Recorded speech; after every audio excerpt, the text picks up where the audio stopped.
Hey, what's going on, everybody? Hey, so I'm out here back at the old kid drop off. Not going live because I want to be able to save this and put it elsewhere. And apparently, I don't have the technological ability to do that. So we digress. So I'm listening to this podcast. One of my, 10 podcasts I listen to religiously about health, wellness, and the like. And this guy kind of just throws this story about aspartame and how it became legal in this country. Just kind of throws it out there, and he just rips right through it in 3 minutes and tells the story. And I'm like, what the fuck did he just say?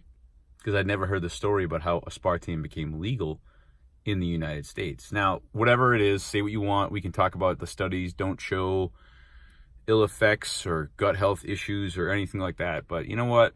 I don't know. I'm a real food guy. I believe in real food for real issues, for real, results, for whatever it is. If it's made in a lab, I tend to think that it's not food. It's, in fact, frankenfood or whatever you want to call it. So I won't go into this whole, I'll try not to go step by step to be boring because it's fucking boring.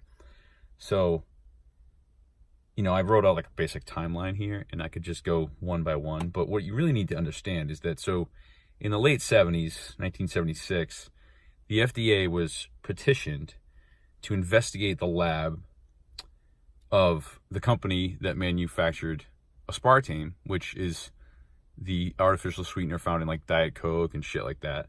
The company's name was G.D. Searle. Okay, so they found that Searle's testing procedures were just terrible, full of inaccuracies, manipulated test data. The investigators were, blown away by how bad Searle's testing policies were. In fact, now they even found, again, we're going to have to sidebar here because, when drugs and other things like this get put in our food system, they get tested on animals first. We can talk about that for days. I'd rather they test them on a mouse than test them on me. So I'm sorry if that's offensive, but it is what it is. So they found that the animals that G.D. Searle was testing aspartame in had literally been cut. They had surgery done on them to cut out effing tumors out of their body. And then they just were like, here's the animals, you check them out. Anyway, so yeah, they were literally cutting out the tumors of the animals they were testing aspartame on. So things got so bad. It was the first time in the FDA's history that they requested a criminal investigation of a manufacturer. So already right there, like I said, we can talk about, whether or not aspartame makes you fat, but the FDA requested a criminal investigation. So later on, grand jury probe's underway. Law firm that's representing Searle is in negotiations with the U.S. attorney, guy named Skinner, really not important. But so later on, what happens is G.D. Searle hires Washington insider Donald Rumsfeld. Yup. That Donald Rumsfeld, his fucking, okay. So he becomes the new CEO of G.D. Searle and basically says, my goal is to get aspartame in the people's food. I am going to get this shit passed.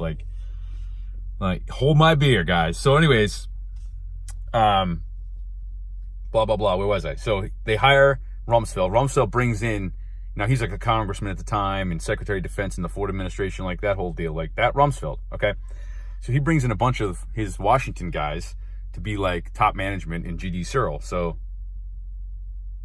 here we go, right? So even a year later after that, Skinner, okay, who was investigating Searle, the lawyer from a second ago, he takes a job with Searle's law firm. Now he's on the other side. So we got some serious playing of the both sides in this situation. You know what I mean? So the report comes out, a few months later. They called it the Bressler report. And it reported that 98 out of the 196 animals that were tested for aspartame, 98 of the 196 animals died during the studies and weren't autopsied till later. And in some cases, it was over a year after their death when they were autopsied. And in other cases, these animals were claimed to be dead, then alive, then dead, then alive again, and then died again. Like, you're talking about uterine polyps, ovarian neoplasms, tumors, all this stuff went unreported. So obviously, they were, NutraSweet was going to be in trouble here, aspartame. And of course, with Skinner leaving and switching sides, it stalled the whole grand jury investigation.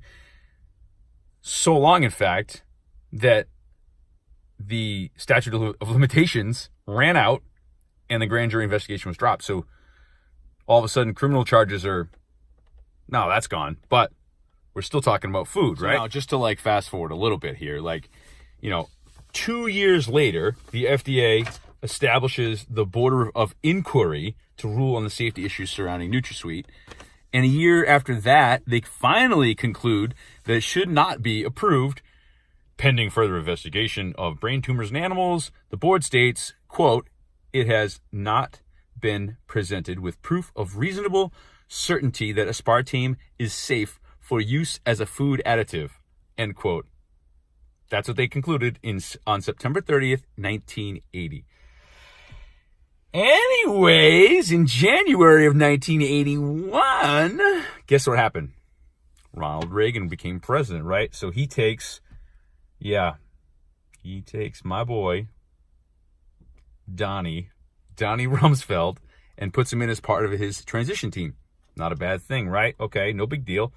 So, unfortunately, Mr. Rumsfeld decides that using his political pull, which now he has even more of because he's on the goddamn president's team.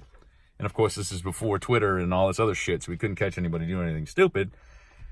And he reapplies, or I should say the company, GD Searle, reapplies to the FDA for approval of the use of aspartame in food sweetener. Okay? Reagan's new FDA commissioner, Arthur Hayes Hull Jr., appoints a 5-person scientific commission to review the Board of Inquiry's decision. Okay, he was put there by Rumsfeld, of course. Soon becomes clear that the panel would uphold the ban by a 3-2 decision. Hull says, nope, I'm the 6th member of this commission. Ties the vote. Then he personally says, well, it's tied. We have to break the vote. We have to break the tie. Bang, stamped, approved. Shady Washington shit. This is why I always say they don't freaking care about us. They just want their fucking pockets lined, and they want us. The 2 biggest lobbies in Washington are food and medicine. They want us to eat the shitty food to make us sick, so we have to take the medicine. I don't know how many times I'm going to say this, but I believe it. And no one can talk me out of that belief. Anyways, we move on. There's even more seediness that all happened inside of this 1981, the doctors that came out and studied the animals. All 3 out of the 5 of them said, nope, not adequate to determine the safety of aspartame, blah, blah, blah. Even Arthur Hayes Jr., who was the new FDA commissioner, overruled the public board of inquiry, personally. And as what's considered his first official act as the FDA commissioner, he says that aspartame has been shown to be safe for its proposed use, and says few compounds have withstood such detailed testing and repeated close scrutiny. Withstood, huh? Brain tumors? That's withstanding testing? Okay. Well, anyways. So in 82, the FDA announces that GD Searle has filed their official petition that aspartame be approved as a sweetener in carbonated beverages and other liquids. In 1983, the Soft Drink Association urge the FDA to delay approval of aspartame pending further investigation because it's very unstable in liquid form. And what happens, everyone, this is where the rubber meets the road. And by the way, comment below if the rubber is meeting the road for you on this. When liquid aspartame is stored in temperatures above 85 degrees Fahrenheit, which is a lot, traveling cross country or sitting in warehouses, it breaks down into DKP and formaldehyde. So if your soda got warm in a truck on the way to the store, the aspartame has turned into formaldehyde, and you are now drinking that. Maybe that's not a problem. I don't know. I would just rather err on the side of not fucking drinking formaldehyde. I don't know. But anyways, a year later, 1983, Soft Drink Association says, hey, approved. Serve it up. And here we are today, 40 years later, and we're all fucking asking questions. And it just seems like, 1977 to 1983, a lot of shit could have been different if it wasn't trying to, if we weren't trying to line some pockets. Oh, fun fact about G.D. Searle. A few years later, they were bought by this awesome company. You definitely heard of them. Monsanto. Yeah, that Monsanto. Should I be worried that somebody's gonna come out of the fucking woods and murder me for talking shit about Monsanto? Asking for a friend. Anyways, drop a comment, drop a like, throw me a share, do whatever you gotta do. New things coming. Peace.